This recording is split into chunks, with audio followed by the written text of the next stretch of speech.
ஆதிலட்சுமி நோயற்ற வாழ்வும் குறைவற்ற செல்வமும் அருள்பவள்.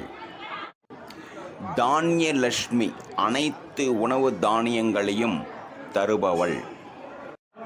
வீரலட்சுமி மன சஞ்சலங்களை நீக்கி தைரியத்தை தருபவள்.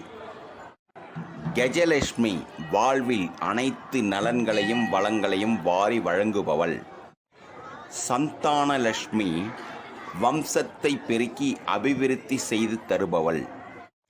விஜயலட்சுமி வாழ்வில் தடைகளை நீக்கி வெற்றிகளை தருபவள். ஐஸ்வர்யலட்சுமி கல்வி ஞானம் மற்றும் ஐஸ்வர்யங்களை அள்ளித் தருபவள். தனலட்சுமி அனைத்து செல்வங்களையும் அதிர்ஷ்டங்களையும் சுக வாழ்வையும் அளிப்பவள். அனைவரும் அஷ்டலட்சுமிகளின் அருளும் ஆசியும் பெற்று நலமுடன் வாழ்க வளமுடன். நன்றி.